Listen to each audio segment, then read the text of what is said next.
You are watching now Viral Today, your best channel.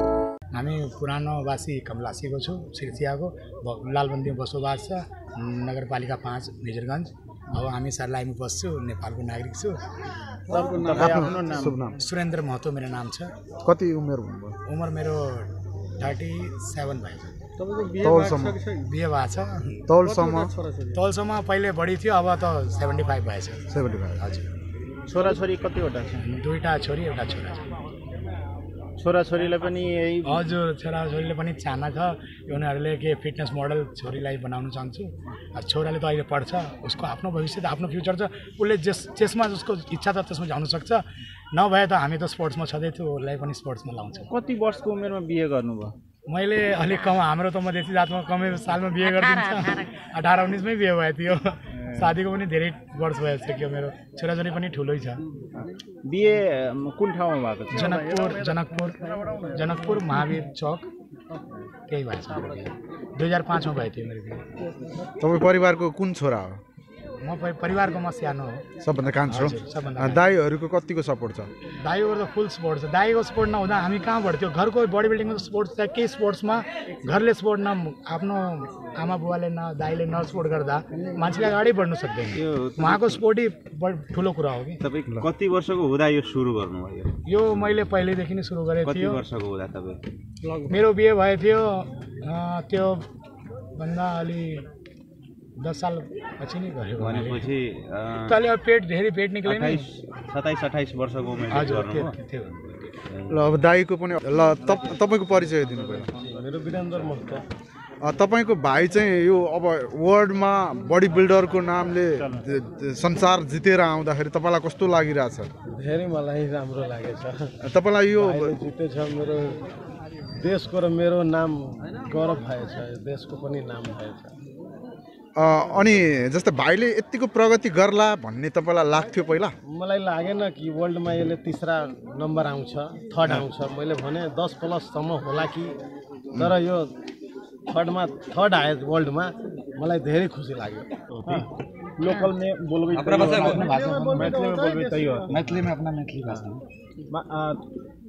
अपने के बेटा मतलब एशिया में या तो वर्ल्ड में कहे छी त मतलब तेसरो स्थान में ले जीतले जे बॉडी बिल्डर में तो की है अपने के केहन लगे? बहुत खुशी, बहुत एकदम जीतले तो बहुत खुशी है। बचपन के शौक एकरा पूरा भेलै, हम भी एकरा साथ दिलियै। पैसा लेके इंडिया पहुँचली। आई कही अम्मा मैं तो यही काम करबी और कोई काम न करबी। हम कहली चलो तू अपन शौक भी पूरा कर ले। बडी बिल्डरमा तेस्रो स्थान हासिल गर्नुभएको छ, कस्तो लागिरहेछ? आफ्नो खुसी महसुस भयो नि। हामी नेपाली जनता जहाँसुकै होस् जाएर आफ्नो प्रचण्ड त हिलाउँछौँ। हामी जहिले पनि हो नि, अब प्र्याक्टिसको लागि त मेहनत गर्नै पर्छ, सबैले थाहा छ त्यो कुरा। मेहनत गरेर केही स्टेजमा पुगेर आफ्नो फ्ल्याग लिएर त्यो स्टेजमा यस्तो देखाइदियो भने एकदमै मान सम्मानको कुरा हो। त्यहाँ भन्छ नेपाल सिंह आएछ, यस्तो स्टेजमा भन्छ, आमाको पनि रेस्पेक्ट गर्छ, हाम्रो देशको पनि रेस्पेक्ट गर्छ। त्योभन्दा बढी के चाहियो मलाई? हाम्रो देशको जनताले मेरो सपोर्ट गरेछ। मेरो फेसबुकमा पहिले भिडियो हाल्थ्यो मैले, त्यसमा 34K भ्युज आउँछ। कति सेयर गर्छु म, सबैले मलाई भन्छ जय नेपाल साथी, अगाडि बढ्नु। उनीहरूको सपोर्ट छ नि। गाउँको मेरो छिमेकी साथी जति छ, दिदी बहिनी, यहाँको हाम्रो नेपालको जति छ, मेरो सपोर्ट गर्छ सबैले। उनीहरूको सपोर्टले म अगाडि बढेको। नभए म त गाउँमा यस्तै यताउति घुमे, जिम गऱ्यो, मेरो केही टार्गेट थिएन। तर सबै साथीले भन्यो तिमीले बडी बनाएछ, मस्कुलर बडी छ, यसको केही बेनिफिट दिनु। म इन्डिया गयो, त्यहाँ एउटा हाम्रो गुरुजी छ, उनको त म धेरै दिलबाटै धन्यवाद भन्छु। उहाँ रवि उजेनवालजी छ। उनीहरूले भने बाबु तिम्रो फ्याट धेरै छ, वेट पनि धेरै छ, तपाईँ यस्तो गर्नु पहिले स्ट्रङम्यान खेल्नु, किनकि वेट त धेरै छ, तपाईँले बल उठाउनु सक्छ, वेट उठाउनु सक्छ। मैले बेन्च प्रेस खेल्यो, त्यसमा बेन्च प्रेसमा यो ट्रफी मेरो स्ट्रङम्यान इन्डियामा आएछ। यहाँ पनि छ, यो फर्स्ट प्लेसमा फेरि दिल्लीमा आएको थियो मेरो, यसमा पनि बेन्च प्रेसकै छ। यता नर्थ इन्डियाको छ, यो सेकेन्ड प्लेस परेको थियो। मेरो फर्स्टै ट्रफी मेरो यो थियो, मैले यो जितेँ। अब मैले भने सर यस्तो ट्रफी बेन्च प्रेसको सर मेरो यो सपना छैन, मेरो त बडी बिल्डिङ बन्नु छ भने तपाईँले डाइट गर्नु सक्छ। मैले भने डाइट कस्तो हुन्छ भने नुन छोड्नुपर्छ, मिठो खानु पर्दैन र ऑयली खानु पर्दैन।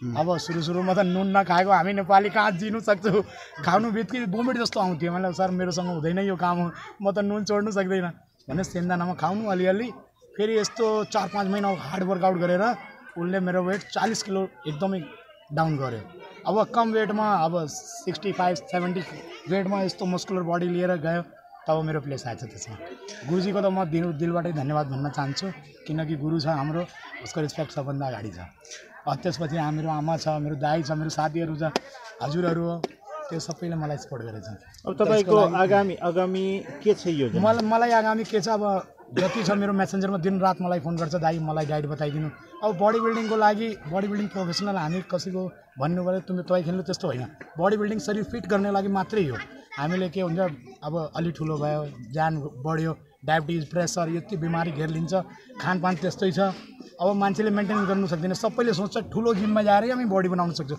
तर त्यस्तो छैन मेरो जिम त सानै छ इन्डियामा तर गुरु राम्रो पायो मसिन पनि छैन त्यहाँ यति म मसिन गर्दैन लोकली एक्सर्साइज गर्छु डम्बलले रडले तर मैले त्यहाँ सिक्यो कि अब जति नेपालीहरू मेरो साथीहरू छ म उनलाई अनलाइन ट्रेनिङ दिएर अब फ्री ट्रेनिङ उनीहरूलाई केही यस्तो नगरोस् घरमा पनि जिम गर्न सक्छ उसले अब यही चाहना हो मेरो सबैलाई अब जो मैले सिकेछु उनीहरूलाई सिकाउँ अरू यो रोगबाट अलि यो रक्सी शक्ति योबाट अलिअलि परहेज गर्नु पर्यो सबैलाई अनि नेपाल सरकारको तर्फबाट तपाईँ यो जितिसकेपछि कुनै किसिमको नेपाल सरकार त आफ्नै ठाउँमा छ उनीहरूको आफ्नै छ म त यो एउटा कुरा भनेको सरकारसँग जति हाम्रो स्पोर्ट्स छ क्रिकेट छ फुटबल छ भलिबल छ जति हाम्रो स्पोर्ट छ कराटे छ उनीहरूलाई अलि सहयोग गरिदियो भने उनीहरूले अगाडि बढ्छ देशको लागि केही स्टेजमा जाएर देशको सान बढाउँछ र हाम्रो नेपालको पनि सान बढाउँछ अनि बडी बिल्डरलाई पनि त सहयोग गर्नुपर्ने सरकारले बडी बिल्डिङको लागि त अब सहयोग गर्नुपर्छ तर हाम्रो नेपालमा बडी बिल्डिङमा यति चाहना छैन अहिले तपाईँले सरकारीको तर्फबाट केही त्यस्तो सहयोगहरू केही पाउनु भएको छ छैन केही पाएको सम्मानहरू पनि पाउनु भएको छैन केही पाएको कतैबाट फोन फान आएको छैन अहिले त कहाँबाट आएको छैन अब मैले फेसबुकमा हाल्थ्यो अब नेपालको जनताले त सपोर्ट गर्छ मलाई उहाँको जनताले मेरो लालमणिको केटाहरूले जति छ मेरो चिनजानको मेरो फेसबुकको फ्रेन्डहरू उनीहरूले मलाई धेरै सपोर्ट गर्छ काठमाडौँ बस्छ कोही कहाँ पालुङ बस्छ कहीँ बस्छ सबै त्यहाँबाटै मलाई मेसेन्जरमा हाल्छ बाबु तिमी अगाडि बढ्नु यो तपाईँको यहाँसम्म आइपुग्न तपाईँको जस्तै अब इकोनोमिकली आर्थिक रूपले धेरै खर्च गर्नुभएको छ समय पनि खर्च गर्नुभएको छ कति वर्षदेखि तपाईँ यो बडी बिल्डरको क्षेत्रमा लाग्दै मैले 6 वर्ष पहिले नैदेखि गरिरहेको थियो तर यहाँ नेपालमा त केही खानु पिउनु यति गाह्रो छ बोइल अन्डा र जुस यति ठाउँमा पाउँदैन अब वहाँ गर्दा गर्दा पेट निक्ल्यो धेरै ज्यान त थियो तर पेट धेरै निक्लेको थियो अब धेरै हुँदा डाक्टरले पनि भन्यो अब तपाईँले यस्तो वेट बढाउँदा फेरि डायबिटिज लाग्छ तपाईँलाई अब गाह्रो भयो स्पोर्ट्सम्यानलाई डायबिटिज लाग्दा त एकदमै गाह्रो छ नि फेरि मैले इन्डियाको रुख गरेँ मैले वहाँ एउटा ट्रेनर थियो रवि जेनवालजी मेरो गुरुजी उहाँसँग फेसबुकमा कन्ट्याक्ट भएर उहाँ इन्डिया गयो त्यहीँ ट्रेनिङ लिएर अहिले अगाडि बढेछु अर्को कुरो जस्तै अब बडी बिल्डरहरूलाई विभिन्न फिल्महरूबाट मुभीहरूबाट होइन म्युजिक भिडियोहरूबाट अफरहरू आउने हुन्छ होइन मलाई पनि आएछ मलाई मुम्बईबाट आएछ भोजपुरी फिल्ममा गुन्डाहरूको रोल यस्तै पाउँछ बडी बिल्डिङको बाउन्सरको पनि जब मलाई त धेरैबाट फोन आउँछ बम्बेबाट दिल्लीबाट कि तपाईँ आएर गर्नु बाउन्सरको जब छ तर बाउन्सरको जबमा यस्तै मलाई राम्रो लागेन अब मलाई त यही हो कि आफ्नो जनतालाई आफ्नो केही सहयोग गरिदियो भने त्यति नै हो बाँकी आफ्नो काम छ बडी बिल्डिङ म गर्दै गर्छु जति सहयोग हुन्छ केटाहरूको युवा केटाहरूको म गरिहाल्छु अब चाहिँ तपाईँले भनौँ न यो एसिया टप ल्याएर तेस्रो स्थान ल्याउनु भयो होइन अब यो वर्ल्डमा पनि ल्याउनु भयो तेस्रो स्थान अब यो एउटा नेपालको लागि धेरै सबल पक्ष राम्रो पक्ष हो अब तपाईँभित्र भएका जुन गुणहरू छ होइन तपाईँभित्र भएको जुन क्वालिटी छ अब यो नेपाललाई अझै राम्रो होस् अथवा अझै तपाईँको यो बडी बिल्डिङतिर लागेका मान्छेहरूलाई अब तपाईँले कसरी सहयोग गर्नुहुन्छ अब के हुन्छ नि युवा केटाहरू छ उनीहरूले केही एक्सर्साइजको थाहा छैन क्यालोरिजको गेम हो तपाईँले खाउने के हो एक्सर्साइज के गर्ने हो त्यो कति केटाहरूले थाहै हुँदैन 6 महिना साल जिममा लगाउँछ बडी बन्दैन उनीहरूको किनकि डाइटै प्लान छैन खाउने के खाउँछ के त्यही कारण हो बडी बिल्डिङको लागि मेन डाइट प्लान हो डाइट प्लान राम्रो भयो भने जसुकै मान्छेले बडी मेन्टेन गर्नु सक्छ उमेरको पनि तकाजा हुन्छ युवाले एकदमै बडी चाँडो बनाउँछ अब एजेड भयो नि बिए भएको मान्छेले अलि गाह्रो छ तर उसले मेन्टेनेन्स डाइट गर्नु सक्छ बडीलाई राम्रो मेन्टेन राख्नु सक्छ। हजुरले मेन्टेनेन्स डाइटको कुरा गर्नुभयो। मैले के भन्न खोजेको अर्को कुरा जस्तै हजुरले यो सरसल्लाह त दिनु नै हुनुहुन्छ होइन। अब तपाईँभित्र यो गुण भइसकेको जस्तै अब यहाँनिर यी नेपालीहरूलाई जस्तै प्रशिक्षण दिएर अझ यो नेपालको गरिमालाई अझ अगाडि बढाउने कि अब मल्टिमिडियाको जमाना छ, दुनियाँमा मल्टिमिडिया छाएको छ। जसलाई आवश्यकता छ, मेरो फेसबुकमा च्यानल छ, मेरो युट्युब पनि मैले च्यानल त्यसको लागि बनाएको युट्युबको च्यानल, उहाँ म ट्रेनिङ दिन्छु। जसले जतिको स्कोप छ, अब फेसबुकमा त यति कुरा हुनु सक्दैन, भिडियो हालेर जस मान्छे जे सरोकार छ मेरोसँग सोध्नु सक्छ, त्यसमा सहयोग गरिहाल्छु म उसलाई। युवाको लागि के हुन्छ, डाइटको गेन के गर्नु, लिन के हुन्छ, अब उनीहरूले केही थाहा छैन। साइज मसल्सको कसरी बढाउने हो, फ्याट कसरी घटाउने हो, यो मेन कुरा हो। अर्को कुरो जस्तै बडी बिल्डरहरू भनेको रेस्लर पनि हो नि होइन। तपाईँले चाहिँ रेस्लिङहरू त्यो बाटो बेग्लै छ, हाम्रो बडी बिल्डिङको बेग्लै छ, स्पोर्ट्समा पनि। अनि तपाईँले पनि रेस्लिङहरू हेर्नुभयो होला, अनि रेस्लर बन्ने चाहिँ बडी बिल्डिङ चाहनुहुन्छ। मिस इंडिया में फर्स्ट आयो। बॉडी बिल्डिंग में मिस्टर इंडिया को पनि मेरो फेडरेशन कप छ। ये तो बेंच प्रेस में मैले गरेको छु। यही में जीत ली तो एशिया में 8 वही मिस्टर वर्ल्ड में एकरा नंबर मिल रही है। ये स्ट्रांग मैन ऑफ इंडिया को मेरो सर्टिफिकेट पनि यहाँ छ। ये फर्स्ट है। ये वजन उठाया 150 kilo. Strong man of India को पनि यहाँ सर्टिफिकेट छ मेरो। यहाँ स्ट्रांग मैन इंडिया को थियो, फेरि यहाँ बेंच प्रेस में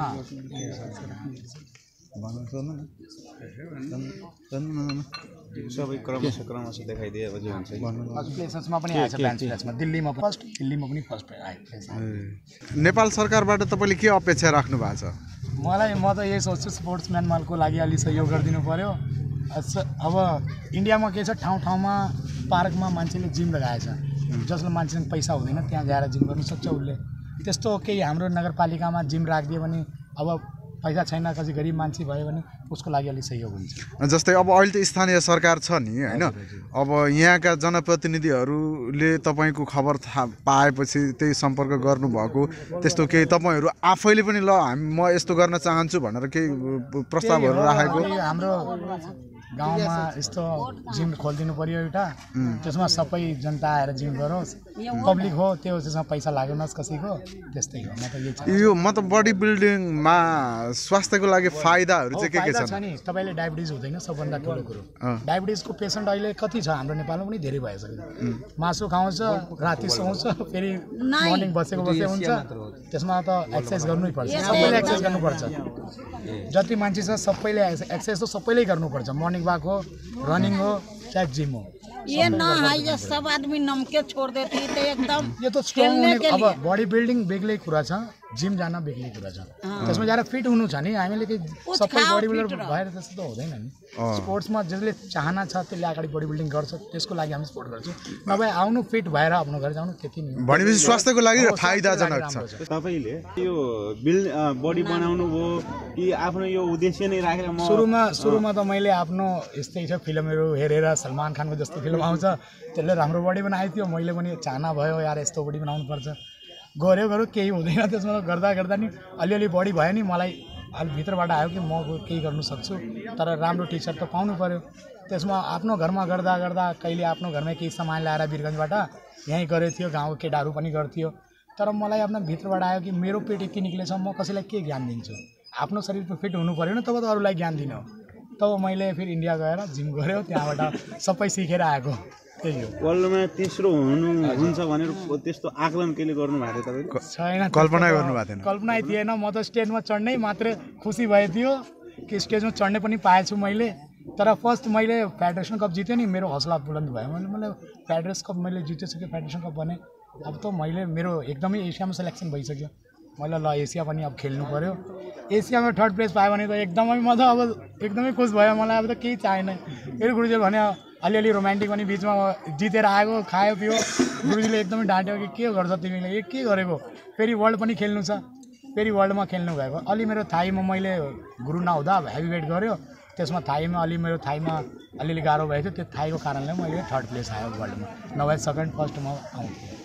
थाईको कारणले अलि पनि पछाडि। अनि यो एसिया वर्ल्ड कप कहाँ भएको थियो? अनि दिल्लीमा शाह ऑडिटोरियम, सिभिल लाइन, यहाँ एड्रेस पनि छ यसको, यहाँ हेर्नु, civil line near metro station Delhi में ही देखा ना 3 नोभेम्बर 18 नोभेम्बर सारटोरी तपाईँले राजनिवास मार्ग तपाईँले आफ्नो तौल समूहमा कहाँको मान्छेलाई हराउनु भएको मैले आफ्नो तौलसम्म धेरै देशको थियो बङ्गलादेशको पाकिस्तानको थियो हाम्रो इन्डियाको पनि थियो त्यसमा छनौट भएर 2टा इन्डियाको र एउटा नेपालको म त्यहाँ पऱ्यो हामी त्यसमा फेरि उनीहरूले फेरि 7 पोज हुन्छ 7 पोज गरायो मेरोसँग 7 पोजमा उनीहरूले लाग्यो ल 3rd प्लेस यसको आउँछ तब मलाई 3rd प्लेस दियो अब नेपालको फ्ल्याग त्यहाँ फेसबुकमा छँदैछ मेरो सबै त्यहाँ नेपालको फ्ल्याग लिएर मलाई खुट्टामा छैन इसीलिए एकरा मलाई नेपालको फ्ल्याग उठाउँदा मलाई गर्व महसुस भयो म नेपाली हो भने यति गर्व महसुस भयो मैले यस्तो नेपालको मान्छे सानो गाउँको मान्छे आएर ठुलो ठाउँमा जित्नु सक्छ भने ठुलो कुरो प्रतिस्पर्धा गर्दा कतिवटा देशका सहभागीहरू थिए हाम्रो 11 देशको थियो त्यसमा